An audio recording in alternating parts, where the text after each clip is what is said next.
Sebetulnya Bani Ba'alawi yang ada di Indonesia, para habaib itu diuntungkan oleh orang-orang Nahdliyin. Mereka dihormati, mereka dihargai, bahkan mereka dimuliakan di Indonesia selama ini. Betul tidak? Bahkan diuntungkan pula dengan kemarin Gutreswala kita kumpul di pesantren Pendakrep yang memutuskan bahwasanya silsilah Ba'alawi adalah mukhtalafun fih. Sangat diuntungkan mereka dengan kalimat mukhtalafun fih itu. Kalau ikhtilaf berarti bisa iya bisa tidak kan? Kenapa demikian? Sebab beberapa ulama dunia itu di Mesir dari tahun 2009 itu, di Yaman, di Yordania pun beberapa ulama sudah mengatakan bahwasanya silsilah Ba'alawi sampai ke Rasulullah batal. Lah kita masih mukhtalafun fi. Enak toh? Ya. Untung saja kemarin itu ketika kita kumpul di Benda Kerep, kita tidak buka kitab Al-Ghuror. Oh, kalau kita buka kitab Al-Ghuror, makin tidak masuk akal tentang silsilah Ba'alawi sampai ke Rasulullah Muhammad sallallahu alaihi wasallam. Ini nggak masuk akalnya di mana? Bayangkan, pada halaman 115 di dalam kitab tersebut, penentuan nasab Ba'alawi sampai ke Rasulullah itu hanya ditentukan melalui mimpi. Yang mimpi siapa? Lalu disebutkan juga di kitab tersebut di halaman 108 bahwasanya ada seorang ulama namanya Syekh Abdullah bin Alwi bin Faqih Muqaddam. Ada seorang ulama, ini juga gak disebutkan lagi ulamanya siapa, yang bermimpi ketemu Rasulullah, menyatakan bahwasanya Ba'alawi adalah dzurriyyah Nabi Shallallahu Alaihi Wasallam. Terus juga ada di halaman 117 kalau tidak salah di kitab yang sama, Al-Ghuror. Itu yang menentukan penentuan nasab justru melalui orang lain, padahal saudaranya ada di situ. Ada seorang yang datang ke Basrah namanya Ali. Beliau ke Basrah bertanya kepada seseorang imam, seorang qadhi di sana. Padahal di Basrah itu mestinya dia punya saudara, namanya Muhammad dan Husain. Karena Ali, Muhammad dan Husain itu tiga-tiganya adalah putra dari Ahmad. Ahmad itu adalah keluarga dari Basrah. Mereka tinggal di Basrah. Jadi kalau seandainya Ali datang ke Basrah, itu mestinya dia menemui Muhammad, menemui Husain. Dan itu terjadi pada abad ke-6. Menurut saya abad ke-6 itu dzurriyyah Nabi yang ada di situ mestinya sudah banyak. Kenapa tidak menemukan satupun dari saudaranya? Bahkan nanyanya kepada seorang imam yang itu orang lain, bukan dari dzurriyyah Nabi atau bukan dari dzurriyyah mereka. Jadi sesuatu yang menurut saya mestinya tidak ada diadakan di kitab Al-Ghuror itu. Dan sampai anak Kang boleh baca nanti kitab ini. Itu yang menulisnya justru dari Bani Ba'alawi sendiri. Siapa? Yang menulisnya itu adalah Muhammad Ali bin Al-Wikhid yang wafat tahun 960 Hijriah. Ditulis oleh keluarganya sendiri, mengaku sebagai dzurriyyah Nabi sendiri, tapi cerita dalam kitabnya tidak ada satupun yang bisa diterima oleh akal sehat. Bisa dipahami? Alhamdulillah. Jadi sekarang apa masalahnya? Sampai protes, sampai tidak terima, sampai menyalah-nyalahkan. Masalahnya di mana? Kita, sekali lagi, kita masih punya rasa. Di tempat-tempat yang lain mah sudah dibatalkan. Allahumma shalli wa sallim wa barik. Ada lagi yang mau ditanyakan? Kalau bisa pertanyaannya yang lain ya. Kasihan mereka. Kasihannya di mana? Mereka sudah kadung mengatakan ada yang begal nasab. Jika dilihat dari beberapa kitab yang kami kaji bersama, itu yang begal nasab siapa? Bisa jadi pihak orang yang mengatakan begal nasab itu adalah membegal nasabnya sendiri. Sekarang kan tinggal bertanya, bagaimana nasibnya yang nasabnya terbegal? Masya Allah. Kebayang tidak? Alhamdulillah kita masih menjadi orang-orang yang hidup di Indonesia. Masih baik semua kita ini. Allahumma salli wa sallim wa barik alaihi. Assalamualaikum jamaah Goib dimanapun Anda berada. Kita sudah simak bagaimana penjelasan Kiai Abdul Razak LM tentang apa yang terjadi, polemik nasab Habib Pahlawi RA yang ada di Indonesia. Menurut silsilah, menurut kitab di dunia, kelompok mereka adalah sanadnya tidak connect atau tidak nyambung. Menurut penelitian dikaji dari berbagai kitab, dari ulama-ulama dunia, semua sepakat bahwa kabib-kabib yang ada di Indonesia ini nasabnya terputus. Dan mereka mengikrarkan kekabibannya. Mereka adalah menganggap mereka cucu Kanjeng Nabi, yaitu dari jalur mimpi. Ini sungguh di luar nurul kita. Apa yang mereka sampaikan, apa yang mereka gadang-gadangkan selama ini, ternyata hanya lewat mimpi, saudara-saudara. Sudah jelas, Kiai Abdul Razak di video ini dengan gamblang menjelaskan dari kitab mana, dari kiai mana, dari kiai ulama mana kesepakatan. Ini sudah internasional. Banyak negara-negara yang mengkaji dan meneliti bahwa kabib-kabib Pahlawi RA ternyata nasabnya terputus. Untuk lebih jelasnya, bagaimana penjelasan Kiai Abdul Razak mengkritik dan mengingatkan kepada Pahlawi dan RA. Untuk lebih jelasnya, mari kita simak videonya bersama-sama. Kalau saya mah tidak yakin kalau mereka akan legowo ya. Sebab legowo itu membutuhkan kekosongan hati, membutuhkan kebesaran jiwa. Sampai hari ini saya tidak melihat rata-rata para habaib itu orang yang legowo, tidak melihat saya. Karena apa? Mungkin bisa jadi mereka sudah terlalu lama dinabubukkan dengan kenangan-kenangan indah masa lalu. Karena dari tadinya yang dibangun adalah tentang kita ini adalah dzurriyyah Nabi. Sehingga setiap berbicara Ahlul Bait merasa dirinya adalah orang yang paling dzurriyyahnya. Kan begitu. Betul tidak? Apa yang terjadi kemudian? Memanfaatkan agama untuk kepentingan-kepentingan mereka. Yang saya khawatirkan justru terjadi pencucian otak kepada orang-orang yang kosong model kita begini nih. Dengan menggunakan doktrin-doktrin atau pembelokan-pembelokan hadis yang berkaitan tentang dzurriyyah Nabi Shallallahu Alaihi Wasallam. Kemudian apa yang dibangun narasinya? Yang dibangun narasinya itu begini nih. Barang siapa meragukan tentang dzurriyyah Nabi, tidak percaya, memutuskan, maka dia tidak percaya adanya aulia Allah, yaitu para wali-wali Allah, yaitu para kekasih-kekasihnya Allah. Nah, barang siapa tidak percaya kepada aulinya Allah, maka dia tidak percaya kepada kebesarannya Allah. Atau bahasa yang sejenis lah ya, barang siapa tidak percaya kebesaran Allah, maka dia berarti menolak, berarti dia bermusuhan atau memusuhi Allah. Barang siapa memusuhi Allah, maka dia seolah-olah mengajak perang. Wah, yang diajak perang Allah lagi. Begini nih yang saya khawatirkan. Apa yang terjadi? Ya kelepek-kelepek. Orang-orang kosong model kita zaman dahulu kan kalau sudah di waktu begini kan kelepek-kelepek. Sudah tidak bisa bergerak dan berkutik. Apa yang terjadi kemudian? Kita anggap sebesar apapun kesalahan oknum-oknum habaib itu, kita anggap seperti dimaksum oleh Allah. Padahal tidak ada yang dimaksum kecuali Allah Subhanahu wa Ta'ala. Dan yang sampai hari ini terjadi adalah kemudian timbullah perilaku kesemena-menaan dari para oknum-oknum habaib.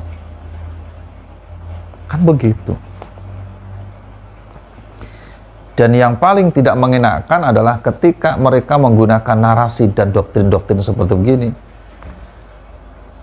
Dari zaman dahulu, para alim, para ulama, guru-guru kita, dari mulai Mbah Syekh Nawawi Banten, kan begitu biasanya. Dari Hadratus Syekh Mbah Khalil Mangkalan, dari Hadratus Syekh Mbah Hasyim Asy'ari, dari Hadratus Syekh Mbah Mun Sarang, kan biasanya begitu yang dipakai, yang digunakan nama-nama kebesaran guru-guru kita, yang kalau kita mendengarnya sudah kelepek-kelepek kita. Tidak ada mereka yang berani untuk mengoreksi nasab para habaib. Ini orang baru kemarin baru punya kitab 1, 2, 3 sudah berani mengoreksi nasab habaib. Kata-kata itu didengar oleh orang-orang yang polos model kita. Apa yang terjadi adalah suudzon, prasangka buruk, seolah-olah kiai-kiai yang meragukan nasab mereka adalah kiai-kiai yang suul adab kepada guru-gurunya. Betul tidak? Padahal kalau kita mau jujur, saudaraku yang baik, saudaraku yang budiman dimanapun berada, zaman dahulu dan sekarang itu kenyataannya beda.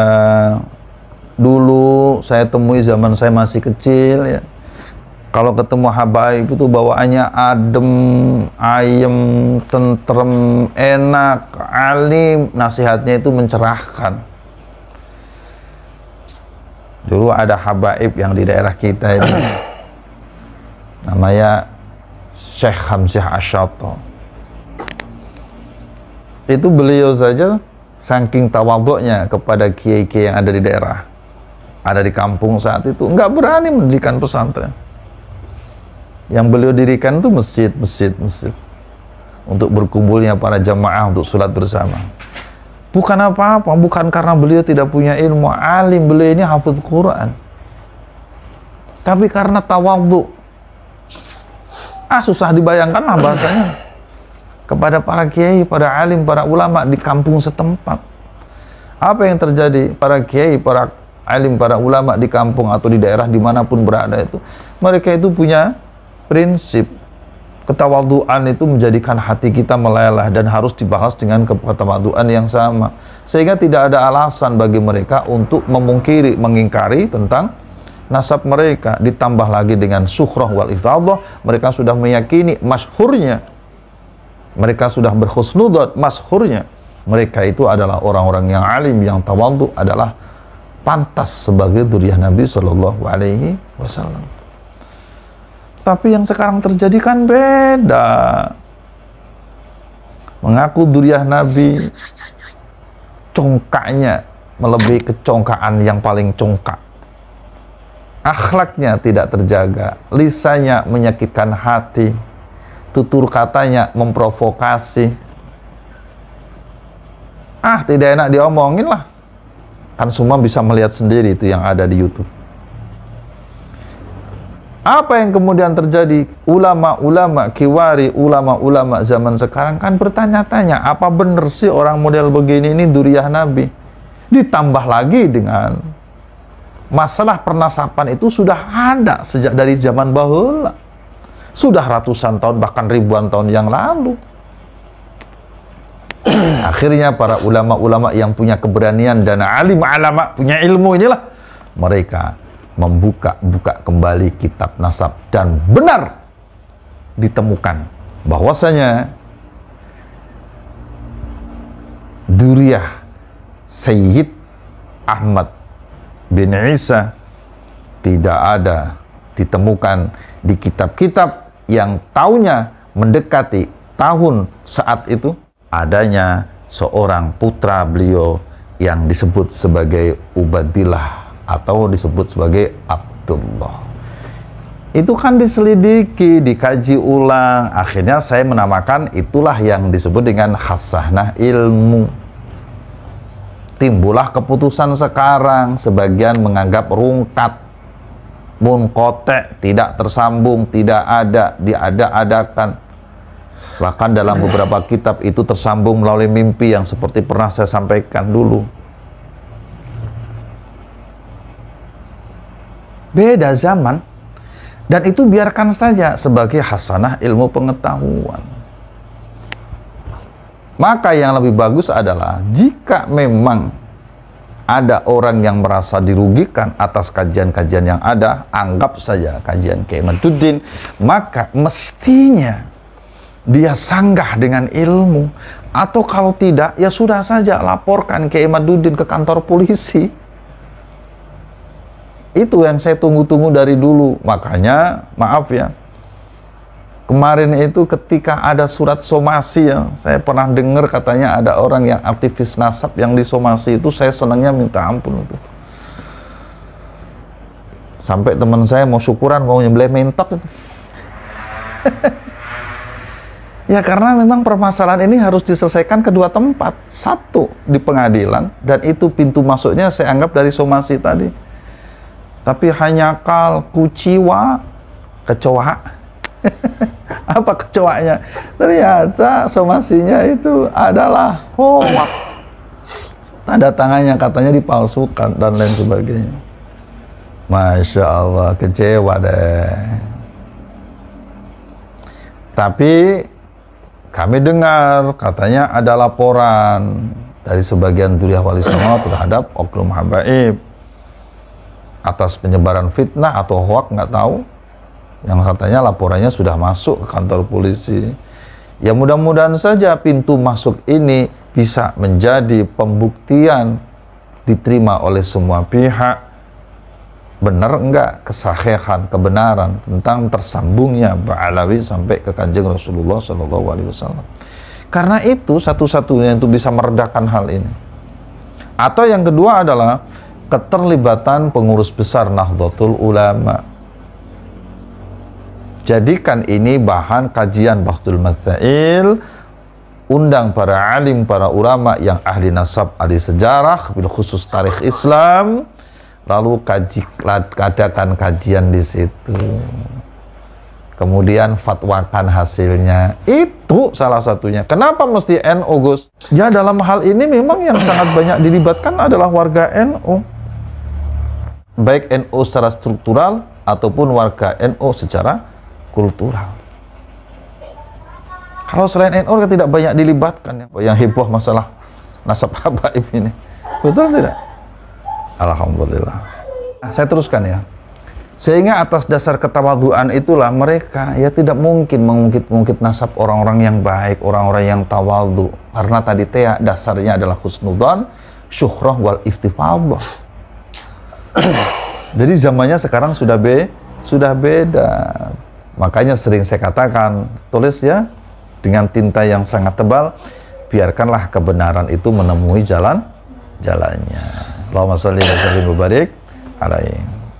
Kenapa sih timbul permasalahan ini? Ya tadi dipicu dari akhlak-akhlak yang mengaku sebagai duriah Nabi, ya oknum saja ya, tetapi tidak mencerminkan tentang datuk dan leluhur-leluhur akhlaknya yang mulia.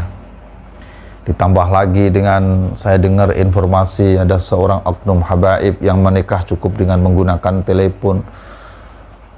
Masya Allah. Dan banyak hal kadang-kadang ini kalau kita dengar menyakitkan hati.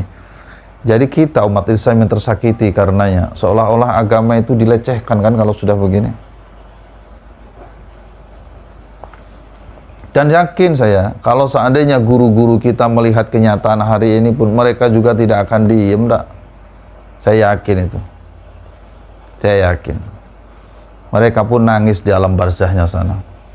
Mereka pun nangis di alam arwahnya sana. Melihat kenyataan hari ini yang begitu rapuh orang-orang yang mengaku sebagai duriah Nabi, tapi justru akhlaknya mengkotori, menodai akhlaknya, akhlak yang tidak terpuji, yang dipertontonkan oleh mereka kepada seluruh umat, yang diunggah dari beberapa channel-channel YouTube, dan itu memalukan. Memalukan. Saya kalau sudah ngomong seperti begini mau menangis sebetulnya.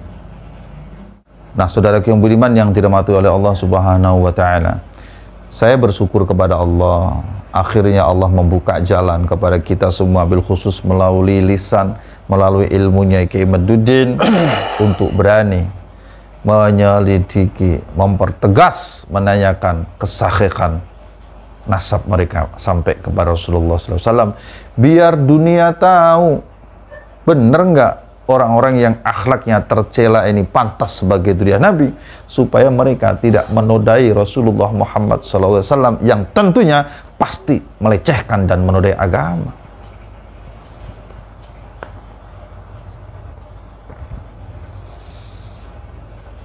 Bisa dipahami ya? Sehingga kalau sudah mengadakan kajian dengan tiga, saya lihat nih ada tiga kajian yang utama. Satu dari ilmu nasab, ilmu sejarah, dan yang ketiga dari ilmu DNA. Lah kok yang begini-begini ini ada orang nyeletuk, udah kita mubahalah. Ini orang makan kecubung dari mana ini? Ini orang kesambet dari mana ini?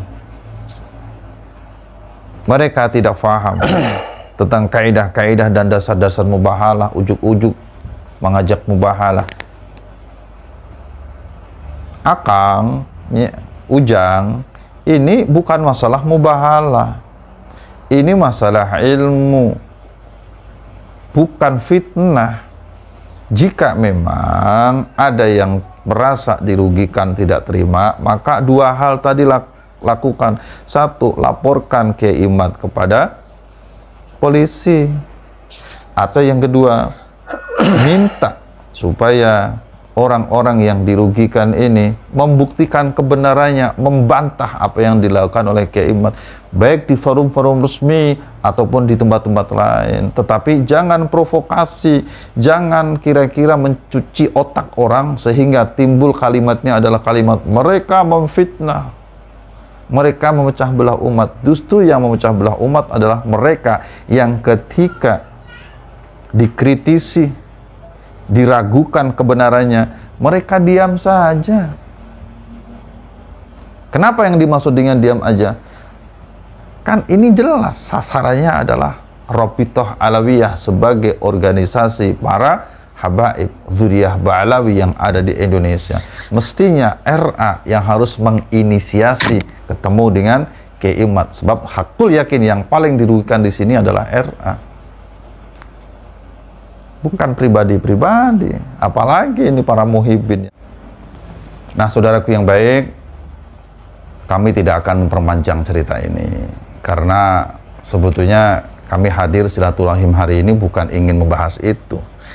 Kami hanya ingin membahas tentang beberapa poin yang kami tulis, yang intinya adalah sebagai hamba-hamba Allah yang masih memiliki kultur adat ketimuran, sehingga masih memiliki rasa, agama, dan tabiat serta budaya-budaya mulia. Sebagian dari saudara-saudara kami menyebut dengan belak-belakan bahwasanya nasab Ba'alawi munqati', rungkat, putus. Akan tetapi kami tetap menyatakan atas dasar keputusan bersama dari Kutraswala Pertemuan Benda Kerep bahwasanya nasab Ba'alawi sampai hari ini masih tetap mukhtalafun fih, dengan catatan sebagai berikut. Tolong diperhatikan nggih, nyuwun sewu. 1. Sambil menunggu musyawarah lanjutan dari episode berikutnya pertemuan di Benda Kerep yang sudah berjalan beberapa waktu lalu. Kenapa kami tidak sebutkan pertemuan Banten kemarin? Sebab pertemuan Banten ini kami rasa hambar. Hambar itu tidak memutuskan apa-apa yang kami anggap penting, tidak sebagaimana cerminan dari judul acaranya. Maka Nyun sewu, kami tidak mempertimbangkan keputusan yang ada di Banten. Nyun sewu nggih, Gus, dan juga seluruh saudara-saudaraku yang ada di sana. Bahwasanya apa yang nanti diputuskan dalam pertemuan berikutnya yang wajib dihadiri minimal 50% dari seluruh peserta yang hadir di Benda Kerep, itulah nanti yang akan kami taati keputusannya. Apakah keputusannya adalah munqati', rungkat, atau tetap mukhtalafun fih. Kumaha engkewe lah, cek orang Sunda banyak. Musarawana kita aja na tuh ya. Oke, ngantosan waktuna, oke, pamiaya pemberitahuan deknya, kalau banyak. Catatan yang kedua, nyun sewu, ini penting diperhatikan. Meminta kepada Robitoh Alawiyah. Jadi isinya ini meminta sajalah ya. Kalau warning mah, terlalu tinggi bahasanya. Apalagi ancaman, apalagi peringatan. Enggak lah. Ini memintanya, lamun cek bahasa nama, memohon begitunya. Meminta kepada RA Robitoh Alawiyah dalam tanda kurung agar (2) menertibkan seluruh anggotanya atau siapa saja yang berafiliasi dengannya, baik perorangan ataupun lembaga, baik muhibbin atau simpatisannya, supaya tertib dimanapun berada, tidak provokatif dan tidak mengadu domba antara Dzurriyyah Wali Songo dengan para habaib. Di sini kami sebut Habib ya, atau disebut habaib sebab kami yakini mereka ini Dzurriyyah dari Yaman. Paham ya maksudnya? Alhamdulillah. Dengan tidak mempersekusi, dengan tidak mengintimidasi. Nah, contoh intimidasi itu ya seperti yang kemarin ya, dilakukan ada ulama yang kebetulan beliau sudah Wali Songo dan Abdi Nasab, kemudian ada oknum yang menolak. Nah, ini bagian daripada intimidasi itu. Tidak dijelaskan di sini. Kita ulangi lagi. Tidak mempersekusi, tidak mengintimidasi siapapun terhadap para kiai yang kontra Ba'alawi sebagai Dzurriyyah Nabi Sallallahu Alaihi Wasallam. Yang ketiga, memberikan pendidikan akhlak.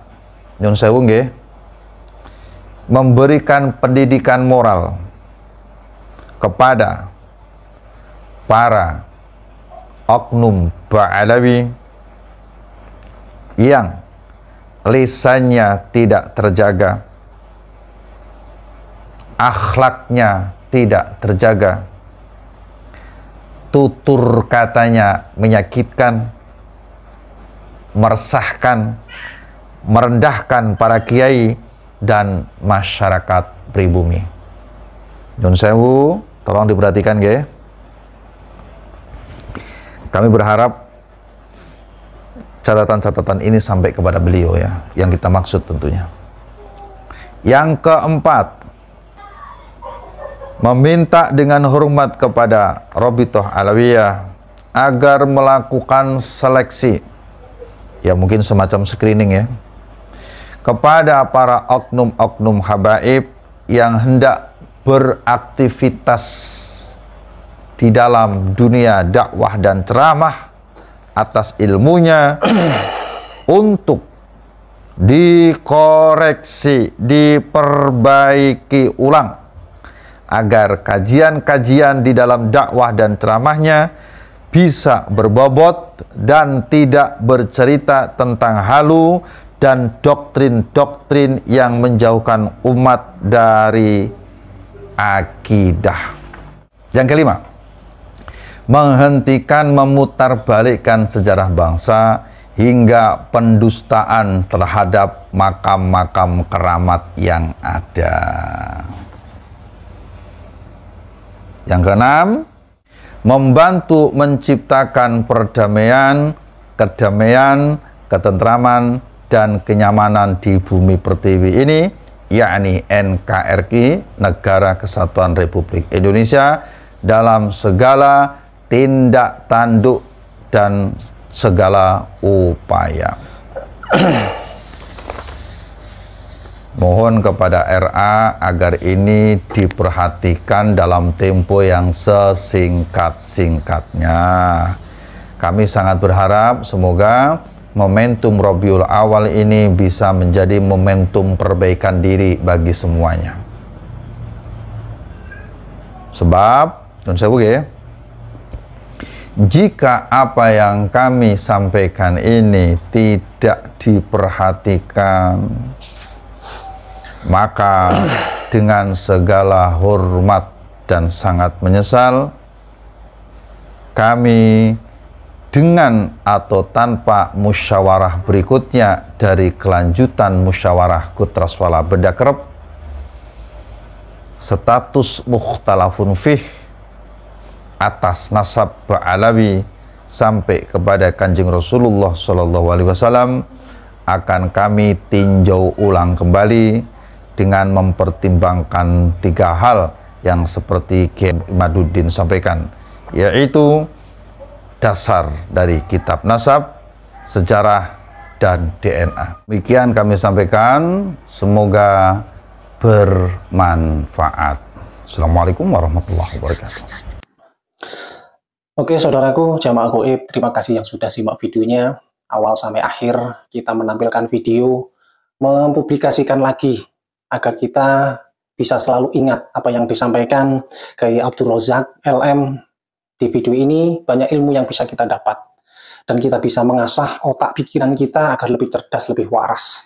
Kita tidak ada unsur adu domba, tidak ada unsur merendahkan. Kita hanya ingin menyampaikan apa yang sebenarnya, apa yang sesuai fakta, apa yang disampaikan Kiai Abdul Razak di video ini.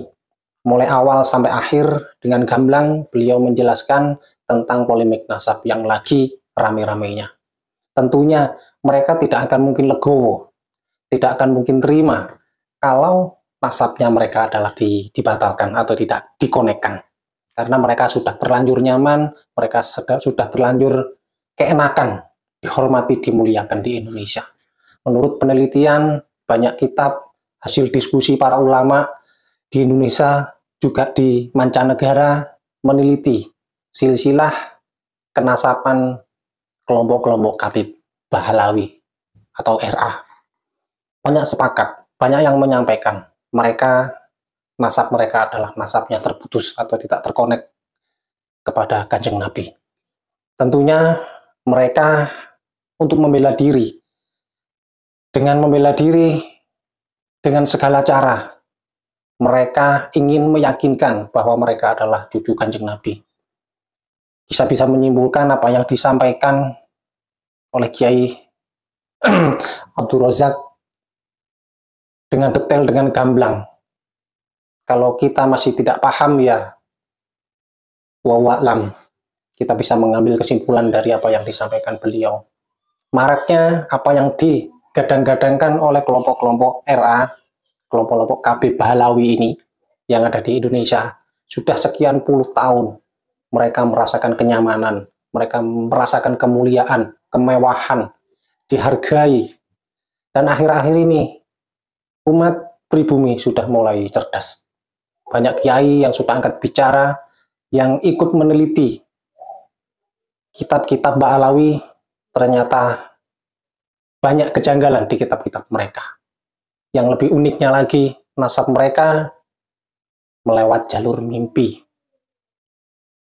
Apakah ini halusinasi? Apakah ini hanya nafsu semata agar mereka selalu diagung-agungkan, mereka harus selalu dimuliakan dengan iming-iming karomah, iming-iming syafaat, iming-iming barokah.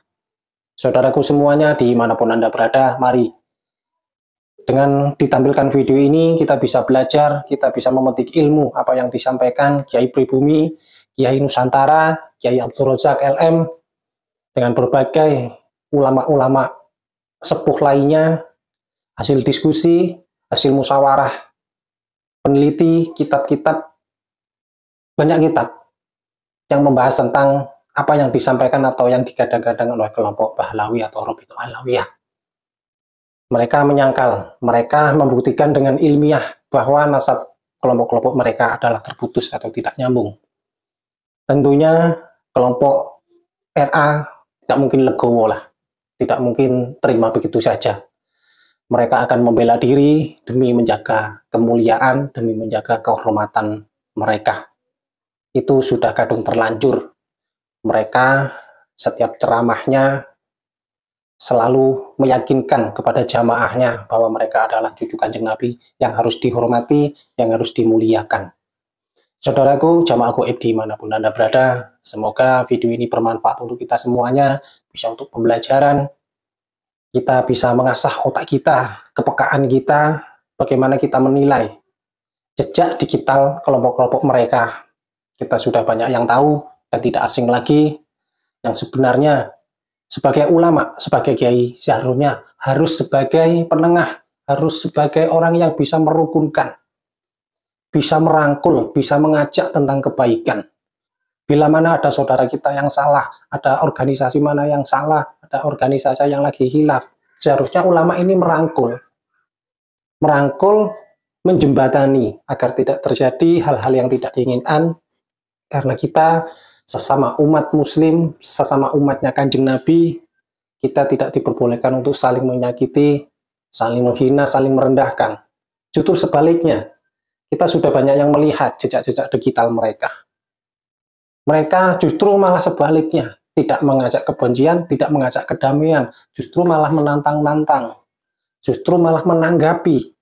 Ada kelompok yang tidak tahu sumbernya, mereka langsung mendamaki dengan emosi, dengan kemarahan mereka. Ini kan juga aneh.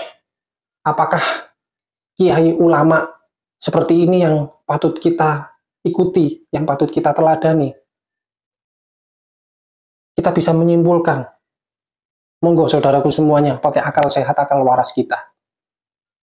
Terima kasih semuanya, semoga video ini bermanfaat. Bila mana ada salah kata, kami segenap admin tidak ada unsur untuk mengadu domba, kita hanya sebagai menampilkan video untuk sebagai edukasi, pengingat di saat kita terlena, di saat kita khilaf, bahwa apa yang selama ini kita dengar, kita lihat, sebenarnya banyak yang tidak sesuai atau banyak yang kurang tepat untuk kita ikuti.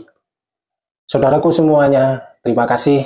Bila mana ada salah kata, kami segenap admin mohon maaf yang sebesar-besarnya. Ojo lali poco solawat, tidak ada unsur untuk adu domba.